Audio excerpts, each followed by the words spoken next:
ഞാൻ വളരെ സന്തോഷത്തോടുകൂടിയാണ് ഈ ശുശ്രൂഷ, ഈ വചന ശുശ്രൂഷയിൽ നിങ്ങളോടുകൂടി ആയിരിക്കുക. ഈ ജ്ഞാനായ സമുദായം അതിൻ്റെ തനിമയിലും ഒരുമയിലും വിശ്വാസ നിറവിലും 100-ാം വർഷത്തിലേക്ക് പ്രവേശിക്കുമ്പോൾ ഈ കോട്ടയം അതിരൂപത മലങ്കര പുനരൈക്യ പ്രസ്ഥാനത്തിനും മലങ്കര കത്തോലിക്ക സഭയ്ക്കും നൽകിയിട്ടുള്ളതും നൽകിക്കൊണ്ടിരിക്കുന്നതുമായ വലിയ സ്നേഹബന്ധത്തിനും ഔദാര്യത്തിനും പ്രോത്സാഹനത്തിനും ഞാൻ സഭയുടെ നാമത്തിലുള്ള കൃതജ്ഞത മുന്നമേ അറിയിക്കട്ടെ. അതോടൊപ്പം ഞാൻ ഉപയോഗിക്കുന്ന കുർബാന തക്സ, ഞാൻ പ്രാർത്ഥിക്കുന്ന പ്രാർത്ഥന, അത് ആഘോഷിക്കുന്ന വിശ്വാസക്കൂട്ടം ഈ അതിരൂപതയിലുണ്ട്. മലങ്കര ജ്ഞാനായ കത്തോലിക്ക സമൂഹം ആ ഒരു ബന്ധവും എൻ്റെ ഈ ശുശ്രൂഷയോട് ചേർത്ത് ഞാൻ കാണുകയാണ്. ലോകത്തിന്റെ നാനാഭാഗത്തും ജ്ഞാനായ സമുദായത്തിലെ മക്കളുടെ, കോട്ടയം അതിരൂപതയുടെ മക്കളുടെ സാന്നിധ്യമുണ്ട്. സുവിശേഷ ഭാഗത്ത് ഇത് വ്യക്തമായി ഈ അതിരൂപതയുടെ ശതാബ്ദിയിൽ നമ്മെ നിർബന്ധിച്ച് സ്ഥിരീകരിക്കുകയാണ്. ലോകത്തിന്റെ പ്രകാശമാകുന്നു എന്നാണ്.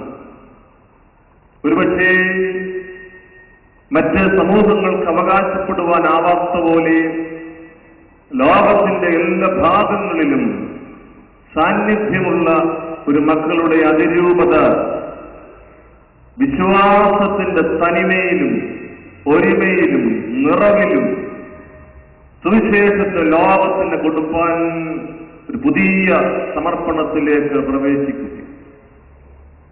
ഒരു വലിയ പൈതൃകം ഇതിനാധാരമായി ഈ സമൂഹത്തിന് ലഭിച്ചിട്ടുണ്ട്. വളരെ കൃത്യതയോടുകൂടി പ്രാർത്ഥനയുടെ പിൻബലത്തിൽ നിങ്ങൾ തെരഞ്ഞെടുത്തിരിക്കുന്ന ഈ ശതാബ്ദി ആഘോഷത്തിന്റെ വിഷയം 3 പദങ്ങളിൽ വ്യക്തമാക്കുന്നുവല്ലോ.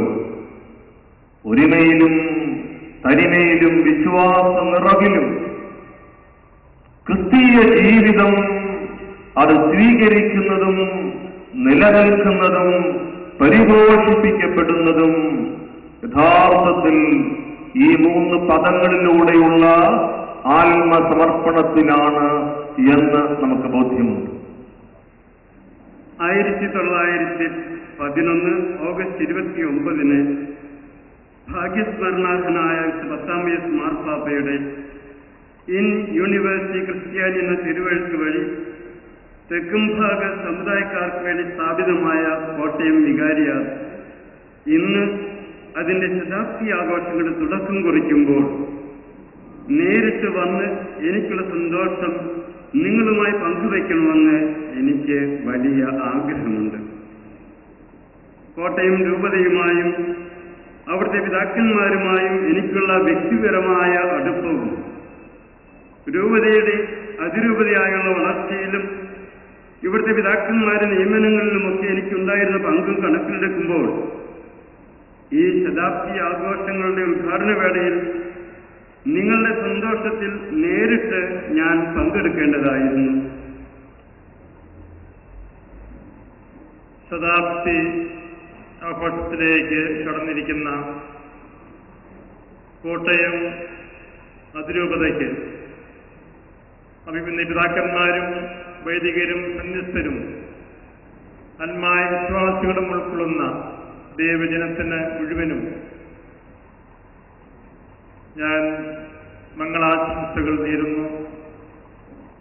ദൈവത്തിൻ്റെ സമൃദ്ധമായ അനുഗ്രഹം കഴിഞ്ഞ കാലത്തെന്നതുപോലെ ഭാവിയിലും ഈ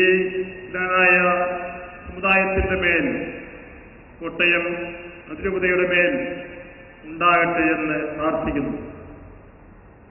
അതോടൊപ്പം തന്നെ ഇന്ന് സ്വർഗീയ മധ്യസ്ഥന്റെ തിരുനാൾ ആഘോഷിക്കുന്ന അഭിമന്യ കുര്യാക്കോസ് കുന്നശ്ശേരി പിതാവിന് തിരുനാളിന്റെ എല്ലാ മംഗളാശംസകളും ആയുരാരോഗ്യങ്ങളും ഞാൻ ബിജുവിനും രൂപത ഉണ്ടായിട്ട് 80 വർഷമായില്ലെങ്കിലും തുടക്കം മുതലേ മിഷണറിമാരും കോട്ടയം രൂപതയുടെ സൃഷ്ടികളുമായി കോട്ടയം രൂപത സൃഷ്ടാക്കളുമായി നല്ല ബന്ധമുണ്ടായി. എന്റെ മുൻഗാമികളും കോട്ടയം രൂപത അധ്യക്ഷന്മാരും തമ്മിൽ വളരെ ഗാഠമായ ബന്ധവും സ്നേഹവും വെച്ചു പുലർത്തിക്കൊണ്ടിരുന്നു. ഇപ്പോഴും ഞങ്ങളത് തുടരുകയാണ്. അങ്ങനെയുള്ള മറ്റൊരു കാര്യം കൂടി എല്ലാവർക്കും അറിയാവുന്ന കാര്യമാണ്. വിജയപുരം രൂപതയുടെ പള്ളികൾ എവിടെയുണ്ടോ ആ പള്ളികൾ വല്ല മനുഷ്യരുണ്ടാകണേ കോട്ടയം രൂപതക്കാരുണ്ടാകണം എന്നുള്ളതാണ്. ഇതുവരെയും അവർക്ക് ആ പള്ളിയിൽ പോകാൻ ഒരു വിലക്ക് കുന്നശ്ശേരി പിതാവും മൂലക്കാട്ട് പിതാവും കൽപ്പിച്ചിട്ടില്ല. അതുവരെ ആ പള്ളികളൊക്കെയുള്ള ആ ഒരു സഹകരണവും കൂടെ ഉണ്ട്. അപ്പൊ അങ്ങനെയുള്ള ഒരു തീവ്രമായ ആരാധനപരമായും മാനുഷ്യപരമായും സാമൂഹ്യപരമായും സഹോദരങ്ങളെ പോലെ ഒരുമിച്ച് മുന്നോട്ട് പോകുന്ന 2 രൂപതകളാണ് കോട്ടയം രൂപതയും കോട്ടയം അതിരൂപതയും വിജയപുരം രൂപതയും. നമ്മളുടെ ഈ മുദ്രാവാക്യം തനിമയും ഒരുമയും വിശ്വാസത്തിന്റെ നിറവും കത്തോലിക്ക സഭയുടെ മുദ്രാവാക്യമായിട്ടാണ് ഞാനതിനെ കാണുന്നത്. കോട്ടയം രൂപതയുടെ മാത്രം ഒരു തനിമയെന്ന് പറയുന്നത് എന്താണ് നമ്മൾ ചിന്തിക്കുന്നത്? ഒരു തനിമയെന്ന് പറയുന്നത് ക്രിസ്തുവിന്റെ സഭയുടെ തനിമയാണ്. അവിടുത്തെ ഒരുമയെന്ന് പറയുന്നത് ക്രിസ്തുവാകുന്ന തായ്തണ്ടും ആ ശിഖരങ്ങളുമായിട്ടുള്ള അഭേദ്യമായിട്ടുള്ള ബന്ധമാണ്. അപ്പോൾ അങ്ങനെ ആ തായ്തണ്ടുമായിട്ട് ഒട്ടിച്ചേർന്നുകൊണ്ട് ആ തനിമയില് സാക്ഷ്യം വഹിക്കുമ്പോഴാണ് ഒരു സഭ വളരുന്നത്. അപ്പോൾ ആ ഒരു തനിമയും ആ ഒരുമയെന്ന് പറയുന്ന ഒരുമിച്ചുള്ള ആ ഒരു ബന്ധം, ഒരു ഐക്യം, അത് ഈ ലോകത്തുള്ള മറ്റ് എല്ലാ സമൂഹങ്ങളും സഭാവിഭാഗങ്ങളും കോട്ടയം രൂപതയെ മാതൃകയായിട്ട് കാണണമെന്ന് ഞാനിവിടെ പറയാനായിട്ട് എനിക്ക് യാതൊരു പ്രയാസവുമില്ല. കാരണം കോട്ടയം അതിരൂപത ശതാബ്ദിയിലേക്ക് പ്രവേശിച്ചു കഴിഞ്ഞു. 1 വർഷം നീണ്ടു നിൽക്കുന്ന ശതാബ്ദി ആചരണം ദൈവാനുഗ്രഹങ്ങളുടെ 100 വർഷങ്ങൾക്ക് നന്ദി പറയുവാനും ഒരു നവസൃഷ്ടിയായി തനിമയിലും ഒരുമയിലും വിശ്വാസ നിറവിലും നയിക്കുന്ന കർമ്മപരിപാടികൾക്ക് ഇന്ന് തുടക്കം കുറിക്കുകയാണ്. സഫലം ഈ 100 വർഷങ്ങൾക്ക് നല്ല ദൈവത്തിന് നാം ഒന്നു ചേർന്ന് കൃതജ്ഞതാ ബലിയർപ്പിച്ച് പ്രാർത്ഥിച്ചു.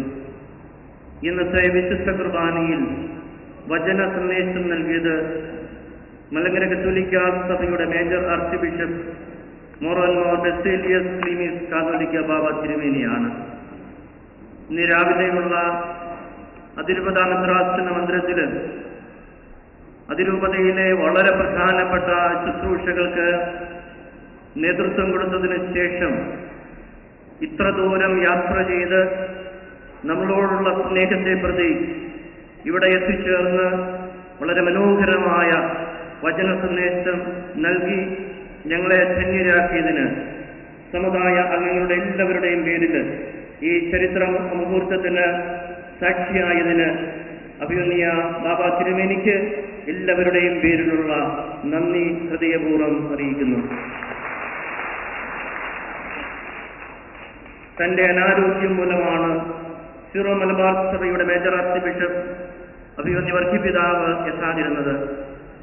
എങ്കിലും നമ്മോടുള്ള സ്നേഹം മൂലം അഭിമന്യ കർദിനാൾ തിരുമേനി തൻ സന്ദേശം നൽകി നമ്മെ അനുഗ്രഹിച്ചതിന് സമുദായ അംഗങ്ങളുടെ കൃതജ്ഞത അർപ്പിക്കുകയും അദ്ദേഹത്തിന്റെ ആരോഗ്യത്തിനായി പ്രാർത്ഥിക്കുകയും ചെയ്യുന്നു. അഭിമന്യ മേജർ ആർച്ച് ബിഷപ്പിന്റെ സന്ദേശം വായിച്ച Syro Malabar major archiepiscopal കുര്യയിലെ ചാൻസലർ ബഹുമാനപ്പെട്ട ആന്റണി കൊള്ളൂർ അച്ഛനും പ്രത്യേകമായ വിധത്തിൽ നന്ദി പറയുന്നു.